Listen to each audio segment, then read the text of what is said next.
Praise the lord. Good morning. સવારની સલામ. સુંદર નવી સવારના સલામ. પ્રભુએ નવી સવાર આપી છે. ગઈકાલની નહીં, પરમ દિવસની નહીં, પણ નવી સવાર. તદ્દન ન્યૂ, ફ્રેશ. ગઈકાલના આપણા કામોને એમણે યાદ કર્યા નથી અને કોઈ પણ રીતે આપણો જાણે કાલના દિવસ પ્રમાણે ન્યાય કર્યો નથી. બસ એક સુંદર સવારની ભેટ તમને ને મને આપી છે કે આપણે જેમ નવા બનીએ, સ્થિર થઈએ, નવા નવા આશીર્વાદો જોઈએ, નવી શરૂઆત કરી શકીએ. Praise the lord. પ્રભુનું વચન આપણી પાસે છે 41 અને 3 યશાયા. તું બીસ નહીં, હું તને સહાય કરીશ. સાથે આજના દિવસમાં વધારે એક પ્રભુનું પવિત્ર આત્માથી ભરપૂર સામર્થ્ય વાળું વચનને હું તમારા માટે બોલવા માંગુ છું.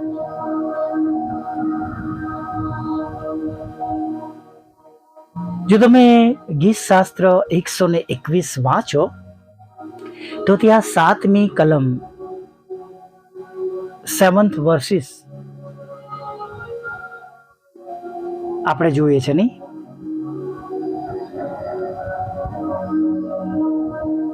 સર્વ દુઃખથી એની શરૂઆત જ જે થાય છે વચનની, પ્રભુના પવિત્ર વચનની જે શરૂઆત છે કે સર્વ દુઃખથી યહોવા તારું રક્ષણ કરશે. Praise the lord. હવે જોજો, એવું નથી લખ્યું કે ખાલી આટલી બાબતમાં, આ બાબતમાં, ફલાણી બાબતમાં, એવું કંઈ નથી. પણ તમે જેને દુઃખ ગણો છો, તમે જે બાબતમાં દુઃખી છો, હતાશ છો, નિરાશ છો, પ્રભુ એ સર્વ દુઃખથી યહોવા તારું રક્ષણ કરશે. કારણ કે દુઃખ જો દરેકના જીવનમાં જોવા જઈએ તો અલગ અલગ પ્રકારનું હોય છે. બધી બહુ સંપત્તિ વાળાને દુઃખ હોય છે નહીં? ઢગલો સંપત્તિ હોય, જાણે બેડ પર નીચે તેઓ મૂકીને એના પર ચાદર નાખીને આરામથી સૂઈ શકે છે. એવા લોકોને પણ અશાંતિ હોય. એ નાણાં ચોરાઈ ના જાય, ખોવાઈ ના જાય.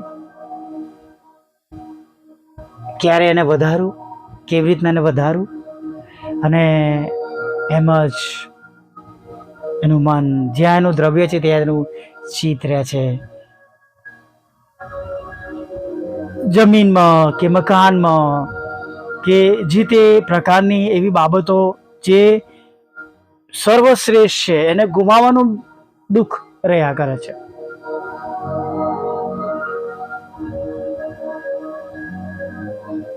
અથવા ઘણી બધી જગ્યા પર પ્રભુના લોકોના જીવનમાં એવા ઘણા બધા દુઃખો છે.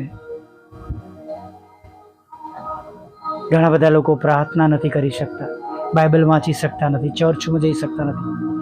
એનું કારણ ઘરમાં કમાનાર કોઈ નથી. સવારે પરોળીએ ઉઠીને જાય છે, રાત્રે આવે છે. એ મહેનત બાદ તેમના કુટુંબને ખોરાક મળે છે.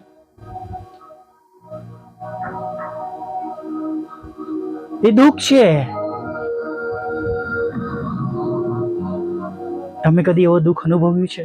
હમણાં 2 દિવસ પહેલા જ એક રવિવારના માટે મેં દુઃખી થઈને વાત કરી કે આજે પ્રભુની સ્તુતિ આરાધના ન કરી શક્યો, પ્રભુની સંગતમાં બેસી ન શક્યો,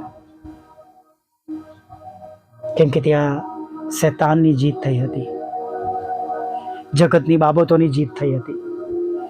અને હવે એ જગ્યા પર શૈતાનની બાબતો અને જગતના વહીવટો ત્યાં આગળ હંમેશા થવાના છે. હવે ત્યાં ફરી પ્રભુનું કામ થવાનું નથી. ખરેખર વાલા મિત્રો, ઘણીવાર જે આપણા દુઃખની વ્યાખ્યા છે એને આપણે વ્યક્તિગત લઈએ છીએ, પણ શું આપણે પ્રભુ માટે કદી દુઃખી થયા છે? આપણને કોઈક બાબત ન મળી, આપણે જોબ ગુમાવી, આપણે બીમાર પડી ગયા, કોઈ રોગ માલુમ પડ્યો, નાણાં ખતમ થઈ ગયા, લોન ના મળી, વાહન ન લાવી શક્યા, વાહન બગડી ગયું, કે ગમે તે બાબતો આપણે આપણા પર્સનલ જીવનમાં જોઈ શકીએ છીએ. પણ ઈશ્વરના કાર્ય માટે ઘણીવાર કોઈ જગ્યા પર ઈશ્વરનું કાર્ય બંધ થાય છે. ઘણી બધી જગ્યા પર આપણે આજે મેસેજીસ, વિડીયોઝ જોઈએ છે, ચર્ચ તૂટી ગયું, ચર્ચ બંધ થઈ ગયું, સંગત બંધ થઈ ગઈ. અંદર અંદર એકબીજા માટે ઈર્ષા કરનાર લોકો કદાચ ખુશ થાય, પણ તમે અને હું જેવો પ્રભુ પર ભરોસો કરનાર, વિશ્વાસ કરનાર લોકો છે, આપણે જાણીએ છીએ કે મજૂરો બહુ થોડા છે.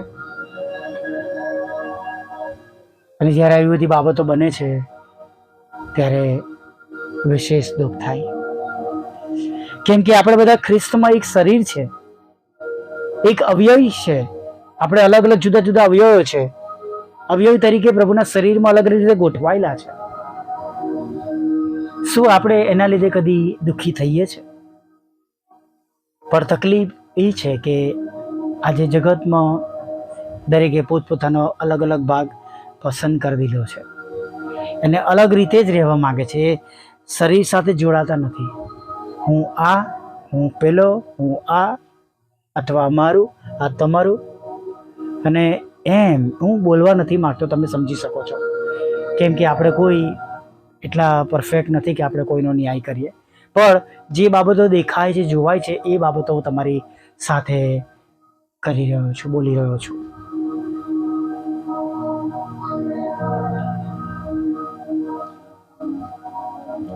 આવું દુઃખ આપણા માટે ગુણકારી થશે.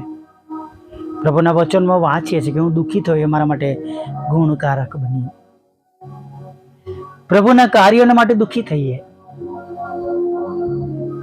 શું કદી એના માટે આંસુ સાર્યા છે? પોતાની જીવનની બાબતો માટે, માગણીઓ માટે આપણે ચોક્કસ રડ્યા હોઈશું. હું ને તમે બધા રડ્યા હોઈશું. પણ પ્રભુના કાર્યને માટે, પ્રભુના લોકોના દુઃખના લીધે શું આપણું હૃદય ઘવાય છે?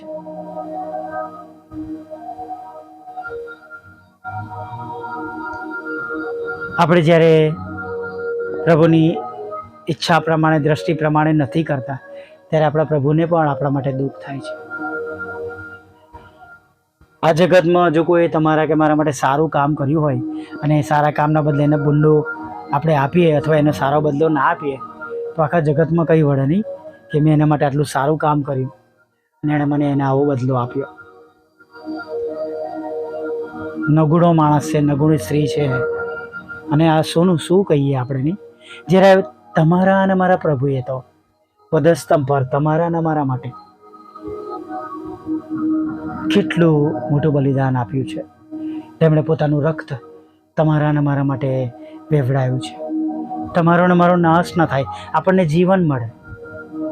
શું આજે જીવન આપણે પ્રભુ માટે વાપરી રહ્યા છે? શું આપણે આપણા તાલંતો પ્રભુને માટે વાપરી રહ્યા છે? શું આપણું ધન આપણે પ્રભુને માટે વાપરી રહ્યા છે?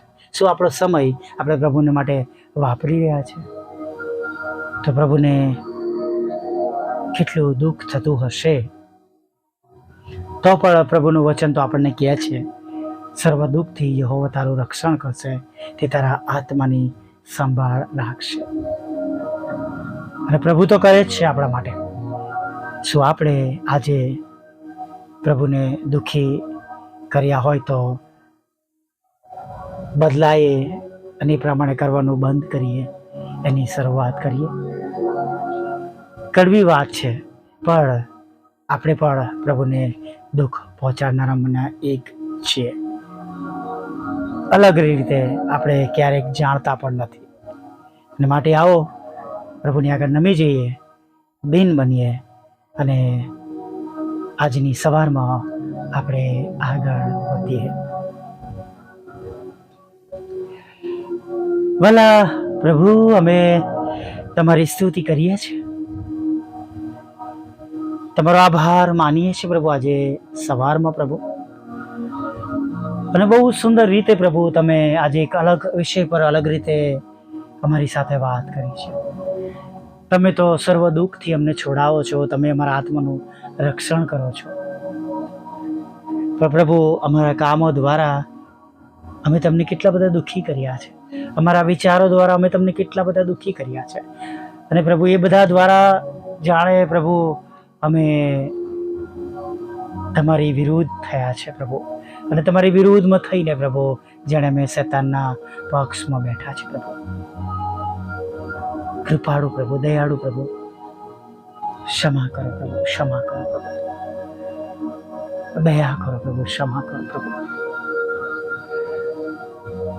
પ્રભુ, આજે સવારમાં અમે તમારી આગળ નમ્યા છે, ત્યારે પ્રભુ અમે પ્રાર્થના કરીએ છીએ પ્રભુ, અમે પ્રાર્થના કરીએ છીએ. તમારા લોહીનો દાવો કરીએ છીએ.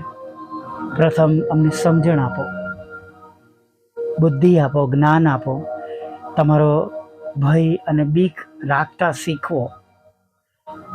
જે રસ્તાઓ પર અમારે ન જવું જોઈએ, જે જગ્યાઓ પર પ્રભુ અમારે ન જવું જોઈએ, જે વિચારો અમારે ન કરવા જોઈએ, જે કામો અમારે ન કરવા જોઈએ, પ્રભુ એ સર્વથી તમે અમારું રક્ષણ કરો, તમે અમારો બચાવ કરો, અમને સંભાળો, અમને સ્થિર કરો. અને પ્રભુ, જે બધી બાબતો અમે જાણી જોઈને કરી છે, તમને દુઃખી કર્યા છે પ્રભુ, તમારા હૃદયને પ્રભુ મેં ઠેસ પહોંચાડી છે, કૃપા કરો, દયા કરો, અમને માફ કરો પ્રભુ. તમે બધું જ કરી શકો છો, અને ફરીવાર અમને તમે નવા અને બેઠા કરી શકો છો. તમારા બાળકો તરીકે તમે અમને પુનઃસ્થાપિત કરી શકો છો, અને પ્રભુ તમે અમને નવું રૂપ આપી શકો છો, તમે નવા બનાવી શકો છો પ્રભુ. એવો વિશ્વાસ કરીએ છીએ પ્રભુ. અમારું જૂનું માણસ પણ ચાલ્યું જાય, જગતનો લોભ, લાલચ, જગતની ઈચ્છાઓ અમારામાં મરી જાય પ્રભુ.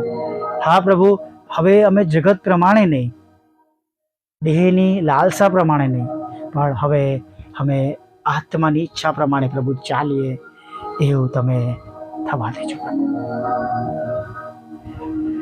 સાથે પ્રભુ પ્રાર્થના કરીએ છીએ, આજે સવારમાં ઘણા બધા લોકો પોતાનું દુઃખ લઈને તમારી પાસે નમેલા છે, અને પ્રભુ તમારા વચન પ્રમાણે તમે સર્વ લોકોનું, તમારા બાળકોનું સર્વ દુઃખમાંથી તમે તેમનું રક્ષણ કરો પ્રભુ.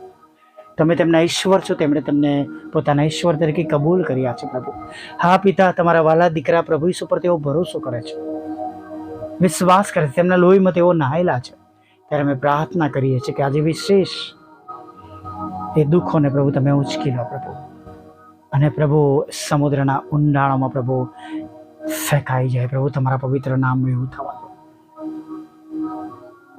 તેઓ આજે શાંતિ મેળવે, તમારો પ્રેમ મેળવે, તમારો આનંદ મેળવે, તમારો નવો ને તાજો સ્પર્શ મળે, નવો અભિષેક મળે પ્રભુ. પવિત્ર આત્માના સામર્થ્ય તેઓ ભરાઈ જાય, તેમના ઘરમાં પ્રભુ તમારી પવિત્ર હાજરી ઉતરી આવે પ્રભુ પિતા. અને પવિત્ર આત્માની હાજરીને તમારો પ્રકાશ દ્વારા પ્રભુ એ સર્વ અંધકારની સત્તાઓ બનીને ભસ્મ થાય, સર્વ પ્રકારની રૂકાવટો નાશ પામે, સર્વ પ્રકારની ગરીબીઓ ઈસુ પ્રભુના નામમાં નાશ પામે પ્રભુ પિતા. જે બધા કામો રોકાયેલા છે પ્રભુ ઈસુના નામમાં એ કામો થવાની શરૂઆત થઈ જાય. જાણી જોઈને રોકવામાં આવેલા કામો પ્રભુ ઈસુ ખ્રિસ્તના નામમાં એ કામો બનવાની શરૂઆત થાય, રોકનાર નહીં પ્રભુ. સર્વ દુષ્ટ યોજનાઓ પ્રભુ ઈસુ ખ્રિસ્તના નામમાં નાશ પામે પ્રભુ પિતા. એવી અમે પ્રાર્થના કરીએ છીએ પ્રભુ. માંદગીમાંથી બેઠા કરો પ્રભુ પિતા. હોસ્પિટલોમાં પ્રભુ પિતા તેઓ છે પ્રભુ, વેન્ટિલેટર મશીન પર છે પ્રભુ પિતા, ડાયાબિટીસ છે પરમેશ્વર પિતા, અને પ્રભુ શક્કર પ્રભુ વધારે કે ઓછી થઈ ગઈ છે, લોહીનું દબાણ વધારે કે ઓછી છે, કોલેસ્ટ્રોલ વધી ગયો છે, માઇગ્રેન છે, સાઇનસ છે, થાઇરોઇડ છે પ્રભુ પિતા. આ બધામાંથી તેઓને સાજા કરો પ્રભુ. લગ્નનો આશીર્વાદ આપો, બાળકધનનો આશીર્વાદ આપો પ્રભુ. સાથે પ્રભુ તેમના ઘરોમાં જે કંઈ લડાઈ ઝઘડા, કોર્ટ કેસ, એફઆઈઆર, ખોટાતો મોટો જેલવાસ છે પ્રભુ, એમાંથી પ્રભુ તમે તેઓને બહાર કાઢો, સ્થિર કરો પ્રભુ. એવી અમે પ્રાર્થના કરીએ છીએ પ્રભુ. ખાસ પરમેશ્વર પિતા, જેમણે જોબ ગુમાવી છે તેમને જોબ આપો, જેમના બિઝનેસ મંદ થઈ ગયા તેમના બિઝનેસને તમે સ્પર્શ કરો પ્રભુ પિતા. તેમના આવકના સાધનોને પ્રભુ તમે આશીર્વાદ આપો, જેથી કરીને પ્રભુ એ ઘરોમાં પ્રભુ અન્નની અછત ના રહે, નાણાંની પ્રભુ આર્થિક રીતે તંગી ન રહે પ્રભુ. હા, જુદી જુદી પરીક્ષામાં તમારા બાળકોને પાસ કરજો, IELTSના બેન્ડ આપજો, પાસપોર્ટ વિઝાના પ્રશ્નો પણ તમે દૂર કરજો.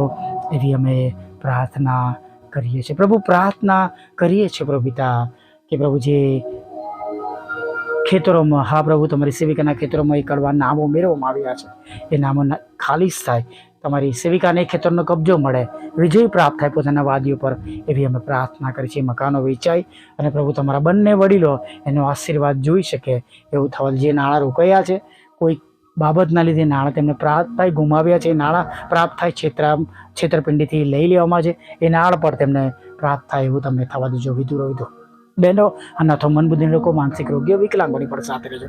અમારી પણ મિનિસ્ટ્રીને આશીર્વાદિત કરજો. છેલ્લી બાબત જે માંગી છે પ્રભુ, એ પણ તમે પૂરી પાડજો એવી અમે પ્રાર્થના કરીએ છીએ પ્રભુ. જે કંઈ ગુમાવ્યું છે બમણા આશીર્વાદ સાથે પાછું આપજો પરમેશ્વર પિતા, અને નવા નવા સ્ત્રોત ખોલજો, નવા નવા મદદગાર આપજો પ્રભુ પિતા.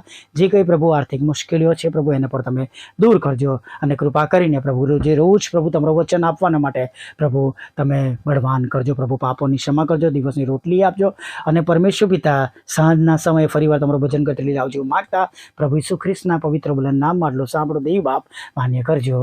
આમીન, આમીન, આમીન.